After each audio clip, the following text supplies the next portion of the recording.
Oh, hello, I didn't see you there. Hello, young whippersnappers. Today my colleagues and I will be talking to you about the cultural change in Europe during the 18th century. During the 18th century, the various customs in Europe went through great transitions. For example, before the 18th century, men would have to inherit their father's farms before to become economically stable so they could support a future family. Also, other things happening before the 18th century included the main policy of ignoring one's child and using harsh physical discipline. Also before the 18th century, only the wealthy aristocrats' children would receive an education. To find out how culture changed during the 18th century, stay tuned.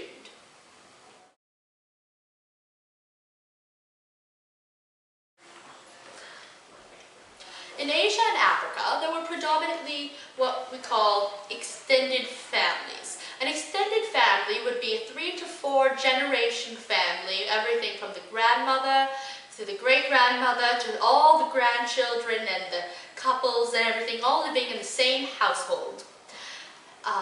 They would all work and they all had a place, but this was only in Asia and Africa.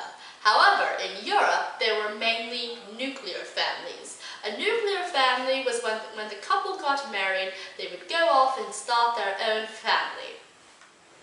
Well, this is lonely. And have their own children. If the grandmother was to live with them, they would move in with the couple instead of the couple moving in with the grandmother. In the 17th to early 18th centuries, the average person would marry very late for the times, around the age of 27. The reason they married late was that because in a nuclear family, they would need to support themselves. Men would have to wait to inherit the family farm to support the family, and women would have to save up a dowry so that they could help the couple start off to a new life.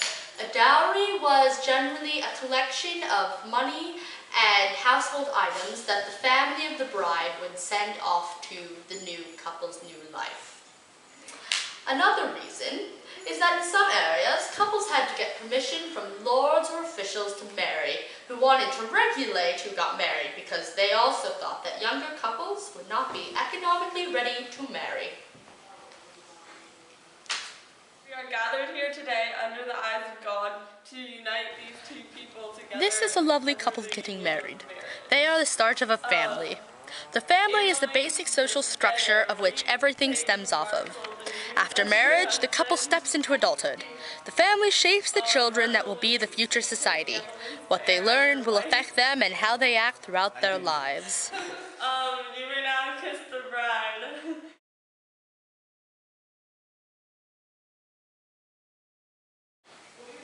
Young people started to work away from home when they could establish their own households. The boys' jobs included hard work such as ploughing and weaving. Yet the girls, had to tend the cows and spin and weave. The young boys apprenticed for a craft for as many as 7 to 14 years, just for one trade. During this time, the boys were not permitted to marry. Also, in most trades, they earned little money and had to work very hard. Eventually, he may be admitted to the guild, and he could later establish his own economic independence. But usually, the young man had to job hop to various places, and because he couldn't get admitted to the guild he was apprenticing at. Unemployment was a major fear factor for the men in the 18th century. At a young age, many girls also temporarily left their homes to find work, but their options were more severely limited. The most common profession for a young girl was servicing in others' households, even for middle-class families. A few years for being a servant was very normal at this age. Bye Mom, bye Dad. Off to work. Being a servant. Bye honey.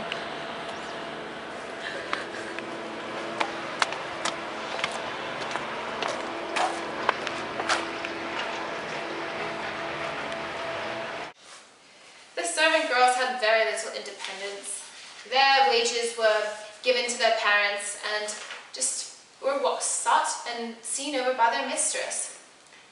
They had many tasks to finish in one day, such as cleaning, shopping, cooking, and tending the baby.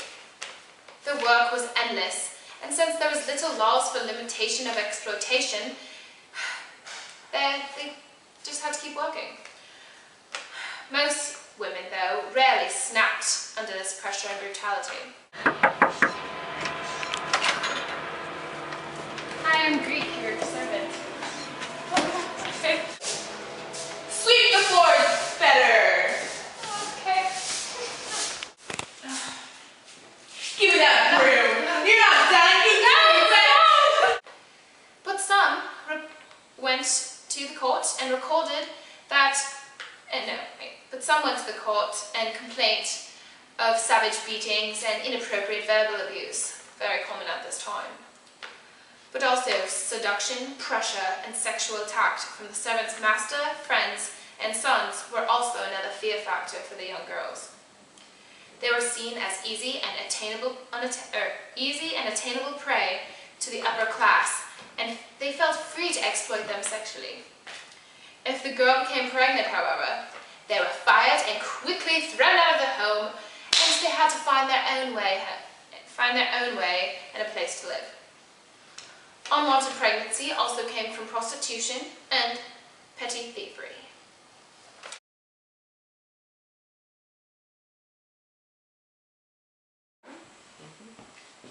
Premarital sex and community controls. There were sex social traditions going on before the 18th century. For example, regarding sexual relations between younger villagers. Though premarital sex was extremely common, it was not a new idea in the 18th century, and it was often I'm not practiced. married. I'm married. When? After. Okay, I guess we can go to this inn right here. Sounds good.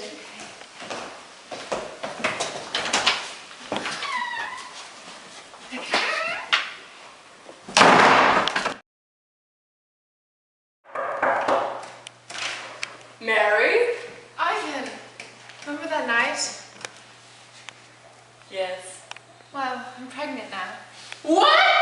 You better marry her. Marry me, please. You said you would. All right, let's get married. Come on.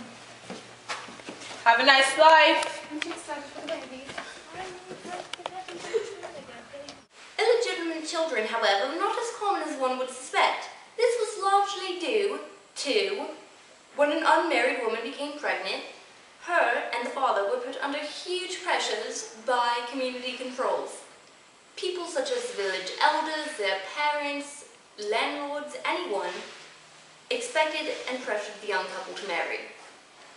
Illegitimate children, however, were thought of as a threat to economic, social, and moral fabric of all of society. Most towns and villages were tight-knit communities in which everybody knows others' private affairs. Public degrading rituals were often used to humiliate people who committed social sins, such as adultery and domestic violence. These people were sat upon donkeys and paraded through the towns, in which people would shout out their offenses so that they were open to humiliation and ridicule.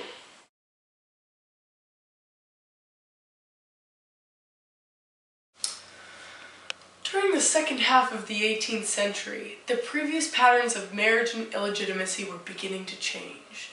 Before, late marriage and a small number of births out of wedlock were the norm.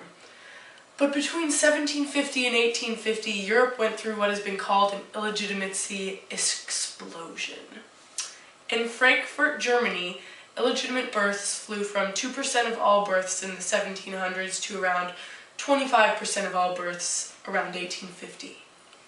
Additionally, in Bordeaux, France, by 1840, 36% of all babies were being born out of wedlock.